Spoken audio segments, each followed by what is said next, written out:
आप लोगों के साथ मैंने अपनी मॉर्निंग की कुछ हैबिट्स शेयर की जो आप लोगों को बहुत पसंद आई। तो आज मैंने सोचा आप लोगों के साथ कुछ इवनिंग रूटीन और इवनिंग हैबिट्स भी शेयर करूं जो कि आई होप आप लोगों को पसंद आएगी। तो इसी हवाले से आज की वीडियो में बात करेंगे। अस्सलाम वालेकुम and welcome back to my YouTube channel. I hope कि आप सब खैरियत से होंगे। अल्हम्दुलिल्लाह जी, मैं भी बिल्कुल ठीक हूँ। तो आज की वीडियो को स्टार्ट करते हैं और देखते हैं आज वो कौन सी चीज़ें हैं जो इवनिंग में मेरी रूटीन में शामिल है और मैंने उनको अपनी रूटीन में शामिल किया थी नहीं, मतलब मैंने उनको अपनी रूटीन में शामिल किया और मैंने इवनिंग हैबिट्स अपनी थोड़ी सी चेंज की और इसकी वजह से ही मुझे ऐसा लगा कि मेरी लाइफ जो है ना बड़ी स्मूथली गुजर रही है अल्हम्दुलिल्लाह रूटीन वाइज। और मेरी रूटीन अच्छी होने की वजह से उसके बड़े अच्छे इफ़ेक्ट्स मेरी हेल्थ पे और मेरे समझ लें आपके बच्चों के साथ रिलेशंस पे क्योंकि जब माएँ बहुत ज़्यादा थकी हुई होती है ना और बहुत ज़्यादा फ्रस्ट्रेटेड होती हैं तो मुझे ऐसा लगता है कि पहली फ्रस्ट्रेशन बच्चों बेचारों पे निकलती है, उन्हें मार पड़ना शुरू हो जाती है। तो बच्चों को नहीं मारना और अपनी रूटीन्स को ठीक करना है। तो चले जी वीडियो को स्टार्ट करते हैं पहले पॉइंट की तरफ। अच्छा, अपनी इवनिंग में ना सबसे पहला काम आपने ये करना है कि अपने अगले दिन का स्केड्यूल आपने बना लेना है, ठीक है जी। कि नेक्स्ट डे आपकी क्या रूटीन है, नेक्स्ट डे आपने क्या क्या करना है, ये आपने आज इवनिंग में ही डिसाइड कर लेना है।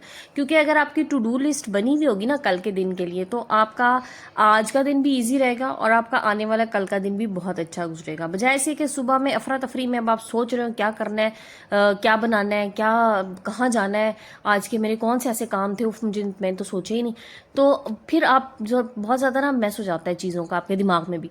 सो अगली मॉर्निंग के लिए आज की शाम में ही आपने प्लान करना है। अच्छा, एक चीज़ और ना, आप जैसे आजकल छुट्टियां हैं तो सुबह नाश्ते भी ना डिफरेंट हो रहे होते हैं।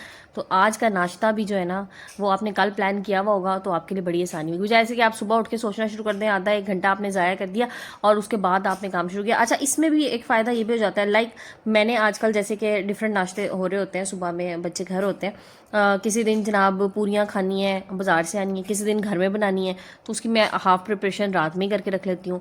और इसके अलावा आपने जो लंच या डिनर के लिए जो कुछ बनाना है उसको भी अगर आपने एक दिन पहले सोचा हुआ होगा और उसके लिए आपने तैयारी की हुई होगी तो आपको अगले दिन मुश्किल नहीं होगी। लाइक मैंने कड़ी बनानी थी तो मैंने दही जो है ना वो एक दिन पहले मंगा के रख लिया। तो कड़ी के लिए एक तो ये फ़ायदा भी होता है ना, आप दही एक दिन पहले मंगा के रख लें, वो हल्की सी खटास आ जाती है और फिर कड़ी में जो है ना टेस्ट बहुत ही ज़बरदस्त आता है। तो ये चीज़ें जो है ना ये आपने एक दिन पहले सोच के प्लान करके रखनी है ताकि नेक्स्ट डे ये आपके लिए ईजी हो जाए। अच्छा, नेक्स्ट पॉइंट भी ना इससे रिलेट कर रहा है। देखिए, जब आपने टू डू लिस्ट बनाई ना कल के लिए, नेक्स्ट मॉर्निंग के लिए या नेक्स्ट डे के लिए, तो उसमें 3 मेजर टास्क अपने रख लें आप। 3 ऐसे ज़रूरी काम जो आपने कल के दिन में करने हैं और ये 3 ज़रूरी काम में से एक काम आपने वो रखना है जो आप बड़े दिनों से पेंडिंग कर रहे थे। आप सोच रहे थे कि पता नहीं मुझे इसके लिए अलग से टाइम निकालना पड़ेगा, अलग से मुझे कोई 24 घंटे इसके लिए मिल जाएंगे। नहीं, अलग से नहीं मिलेंगे, इसी टाइम में इसी दिन में आपको ये काम करना है। सो वो वाला टास्क आप निकाल लें जो बड़ा मुश्किल आपको लग रहा है, जो काम जो बड़े दिनों से रुका हुआ है और आपने सोचा कि आपने करना ही करना है। लाइक मेरे कपड़े रखे हुए हैं और मैंने टेलर को देने के लिए जाना है लेकिन मैं काफ़ी दिनों से नहीं टाइम निकाल पा रही। तो मैंने कल के दिन में सोचा था कि आज मैंने जो मेरा मेजर काम है ना, मेजर टास्क जो है मेरा वो यही है कि आज मैंने कपड़े इंशाल्लाह टेलर को देने जाना है। तो ये मेरे लिए बहुत मुश्किल काम था, बहुत मुश्किल टास्क था, लेकिन इंशाल्लाह आज मैं कपड़े देने के लिए चली जाऊंगी और मेरा एक ये बहुत बड़ा ना जहन पे से बोझ उतर जाएगा कि जनाब कपड़े अनस्टिच पड़े हुए वो सिल नहीं रहे।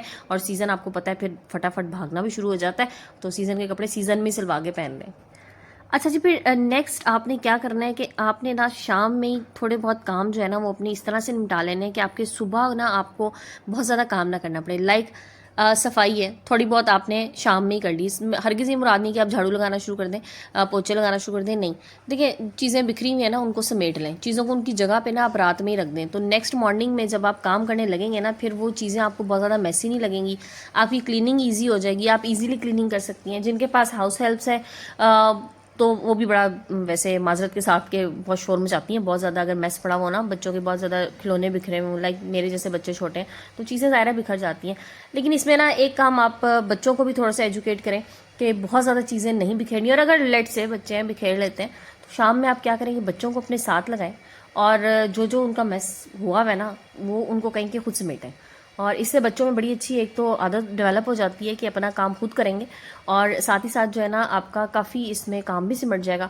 और नेक्स्ट मॉर्निंग में क्या होगा कि आपकी जो है ना बस मेजर क्लीनिंग रह जाएगी और ये छोटे मोटे काम जो है ना आपके पहले से ही हो चुके होंगे।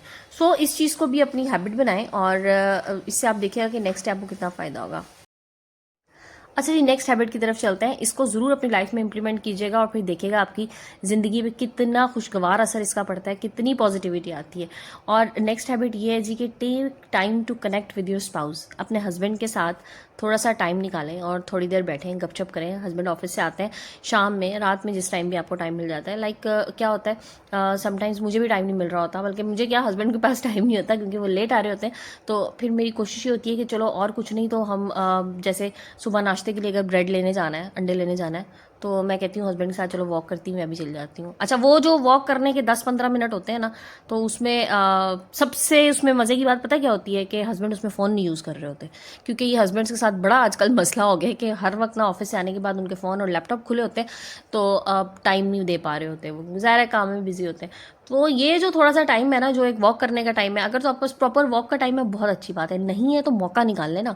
तो मौका निकालना आपका काम है। तो मैंने ये हैबिट बना ली है कि मैं उसके बाद क्या करती हूँ कि खाने के बाद और हस्बैंड के साथ जाके और सुबह के लिए जो कुछ मैंने लेके आना होता है तो मैं जाके ले आती हूँ। अच्छा, फिर मेरी उसमें पूरी कोशिश होती है मैं कोई गाड़ी बाइक किसी पे ना जाऊँ, सिर्फ पैदल जाऊँ और वॉक भी हो जाए इस तरह से, और थोड़ी गपशप भी हो जाती है रास्ते में, और जनाब हमारा काम भी हो जाता है। तो ये चीज़ बड़ी इंपॉर्टेंट है। इसके साथ साथ अगर देखें हस्बैंड के पास टाइम है तो आप भी टाइम निकालिए अपने कामों में से, आधा घंटा हस्बैंड के साथ बैठें, चाय शाय पिएँ, गपशप लगाएं, और मोबाइल फ़ोन प्लीज़ दूर रख दें। इससे जान छुड़ा के और फिर बैठ के डिस्कस करें कोई भी बात जो हस्बैंड के इंटरेस्ट हैं, आपको भी वो चीज़ें इंटरेस्टेड आप होंगी उसमें। अगर नहीं है तो जो उनके इंटरेस्ट है उस पर बात कीजिए, जो आपके इंटरेस्ट है उस पर बात कीजिए। ग्रेजुअली क्या होता है, जब हम टाइम एक दूसरे के साथ स्पेंड करते हैं तो एक दूसरे के इंटरेस्ट में हमें भी इंटरेस्ट होना शुरू हो जाता है। तो इस चीज़ को लाजमी डेवलप कीजिए। फॉर एग्जाम्पल, मुझे पॉलिटिक्स में कोई इतना ख़ास इंटरेस्ट नहीं था, लेकिन हस्बैंड के साथ बैठ के करंट अफेयर्स के प्रोग्राम्स मैंने इतने देखे, और साथ ही साथ मैं देखती रहती हूँ। अब तो खैर बहुत ही ज़्यादा देख लेती हूँ चीज़ें। तो इस वजह से क्या होता है कि अब हम डिस्कशन कर लेते हैं इस पर, तो एक हेल्दी डिस्कशन होती है। मुझे भी काफ़ी चीज़ों का आइडिया हो जाता है जो मुझे नहीं पता होती, और ये होता है कि हमारा ना बड़ा अच्छा सा टाइम स्पेंड हो जाता है। तो कोशिश कीजिए एक दूसरे की इंटरेस्ट की गुफ्तगू एक दूसरे के साथ करें और टाइम स्पेंड करें।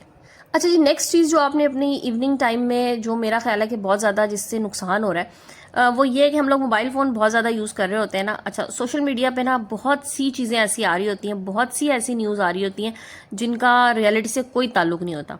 लेकिन हम जब बहुत ज़्यादा सर्च करना शुरू हो जाते हैं ना चीज़ों को, ये बहुत ज़्यादा एक्सप्लोर कर रहे होते हैं, और हम जनाब बस एक फिंगर टच पे चीज़ें आगे आगे किए जा रहे हैं, चलाए जा रहे हैं, तो बहुत सी नेगेटिव न्यूज़ ऐसी होती हैं जो हमारे जहन में ना रोटेट करना शुरू हो जाती हैं, और हालांकि उनका कोई फ़ायदा नहीं हो रहा था, और उसमें से 90% चीज़ें बिल्कुल फेक होती हैं जिनका कोई ताल्लुक ही नहीं होता एक्चुअल बात से या एक्चुअल न्यूज़ से। सो कोशिश करें कि अच्छा कंटेंट देखें, ओरिजिनल कंटेंट देखिए, ओरिजिनल न्यूज़ जो आ रही हैं बस उसको रखें, और कोई चीज़ अगर पता लगे तो उसके बारे में बहुत डीपली जाके सर्च ना करें। इससे आप अपना टाइम भी वेस्ट कर रहे होते हैं और आप अपने आपको डिप्रेशन में लेके जा रहे होते हैं। लाइक अभी ये जो इशू चल रहा है, अल्लाह पाक मगफिरत करे, एक मॉडल की जिनकी डेथ का इशू चल रहा है। अब आप देखें उसमें इतनी इतनी चीज़ें आ रही होती है ना, मैं तो मतलब उसको देखती भी नहीं हूँ, गुजार देती हूँ, क्योंकि बहुत सी चीज़ें आपको देखने में उसके ना आपको थंबनेल से ही पता लग जाता है, जो टाइटल उन्होंने दिया होता है कि ये बिल्कुल फेक होगा, इस तरह की कोई बात नहीं हो सकती।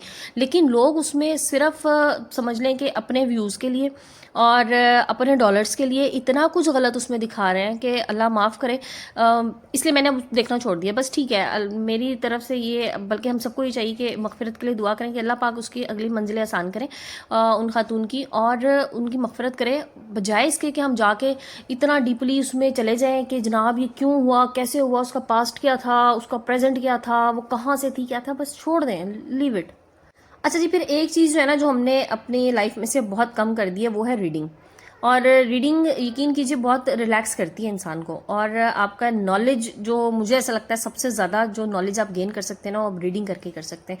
सो अगर आप में ये हैबिट थी, लाइक जो ख़वातीन शादीशुदा मेरी बात अभी सुन रही हैं, तो मुझे भी शादी से पहले रीडिंग की बहुत बहुत ज़्यादा, आप समझ लें कि आदत तो क्या, बस मैं क्या अल्फाज इस्तेमाल करूँ, तो बहुत ज़्यादा मैं रीडिंग किया करती थी, बहुत बुक्स और बहुत राइटर्स को पढ़ा। लेकिन उसके बाद अब टाइम नहीं मिलता था, लेकिन अब मैंने दोबारा से स्टार्ट किया। अब बच्चे थोड़े से बड़े हो गए तो अभी मुझे टाइम ऐसा लगता है कि मुझे दोबारा से रीडिंग स्टार्ट करनी चाहिए इस टाइम पे। सो मैं कुछ भी अच्छा रीड कर लेती हूँ। मोबाइल को छोड़ दीजिए, बुक रीडिंग स्टार्ट कीजिए, कोई अच्छी सी बुक रख लें, उसके कोई जितना आप पढ़ सकते हैं, जितना आपको अच्छा लगता है उसको पढ़ना, उसको पढ़िए। और लास्ट में रात को सोने से पहले जनाब अपनी नमाज़ पढ़ने के बाद आपने तस्बीह अज़कार लाजमी रखिए, चाहे कोई छोटी सी तस्बीह रख लें, सिर्फ अल्हम्दुलिल्लाह और अस्तगफिरुल्लाह, ये दो चीज़ें आप एक एक तस्बीह भी कर लेना रात में। यकीन कीजिए आप अपने आप को ब्लेस्ड पाएंगे, आपकी ज़िंदगी के कई मसाइल कम हो जाएंगे और आपको ज़िंदगी में वो कुछ मिलना शुरू हो जाएगा, वो आप पे करम नवाजियाँ होंगी अल्लाह पाक की कि जो आप सोच भी नहीं सकते अल्लाह पाक कहाँ से आपके लिए वसीले और कहाँ से रास्ते बनाएगा। तो जनाब ये थी मेरी आज की वीडियो, आई होप आप लोगों को पसंद आई होगी। वीडियो पसंद आई तो लाइक एंड शेयर जरूर कर दीजिएगा, चैनल पर नए तो चैनल प्लीज़ सब्सक्राइब कर दीजिएगा और बेल आइकन के साथ नोटिफिकेशन को ऑन कर लीजिएगा। आज की वीडियो क्लोज करते हैं, कल नई वीडियो के साथ आएंगे। जब तक के लिए टेक केयर एंड अल्लाह हाफिज़।